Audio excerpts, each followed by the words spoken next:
रसस्वादमध्ये आपलं स्वागत आहे।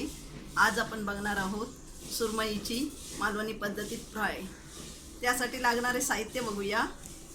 सुरमई आपण कापून घेतलेली आहे, 1.5 लिंबू, 4 चमचे रवा, चवीनुसार मीठ, 3 चमचे मालवणी लाल मसाला, 2 मोठे चमचे आला लसूण पेस्ट आणि त्यामध्ये मी कोथिंबीर लावली आहे, 3 चमचे तांदळाचं पीठ, मीठ। आधी आपण थोडंसं मीठ घालून घेऊया। दुसऱ्या साइडून पण जरासं आपण मीठ लावून घेऊया। लिंबू पिळून घेऊया। दुसऱ्या साइडने पण लिंबू लावून घेऊया।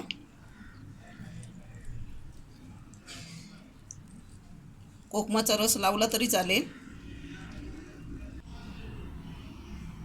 आला लसूण कोथिंबीर पेस्ट आपण दोन्ही बाजूने लावून घ्यायचं आहे।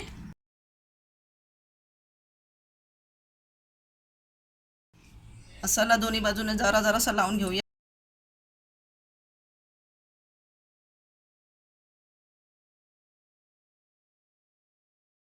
सगळा मसाला आपण याला लावून झालेला आहे आणि आता आपण हे 20 मिनिटं मॅरिनेटसाठी ठेवून देऊया। रवा, तांदळाचं पीठ,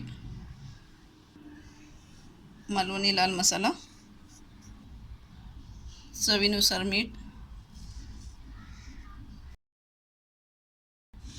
एकत्र करूया। मच्छीसाठी कोटिंग रेडी आहे। मच्छी मॅरिनेट होऊन 20 मिनिटं झालेली आहे। हे आता आपण दोन्ही बाजूला व्यवस्थित लावून घेऊया।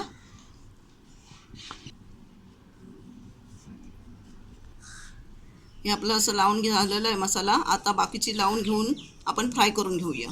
अर्धा चमचा आपण आधी अगोदर तेल टाकूया। मच्छी घालून घेऊया। वरून आपण तेल घालून घेऊया आणि हे आपल्याला मंद आचेवरतीच करायचे आहे, म्हणजे ती चांगल्या प्रकारे भाजली जाते आणि टेस्ट पण चांगली येते त्याला।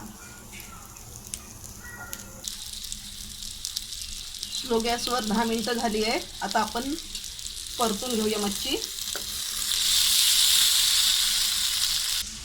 परतून झाले आहेत, आपण आता तेल सोडून घेऊया जरा।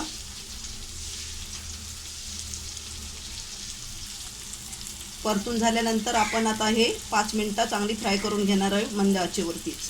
दुसऱ्या बाजूने आपण 6 मिनिटं करून घेतली आहे फ्राय, म्हणजे एकूण आपल्याला 16 ते 17 मिनिटं फ्राय करायला लागली आहे। आता आपली फ्राय झाली आहे, गॅस बंद करूया। मालवणी पद्धतीत आपली ही सुरमई फ्राय करून झालेली आहे। अशा प्रकारे केली तर एकदम चविष्ट होते। तर अशा प्रकारे तुम्ही एकदा करून बघा आणि मला सांगा। हा व्हिडिओ आवडला असेल तर लाईक करा आणि रसस्वादला सबस्क्राईब करा। धन्यवाद।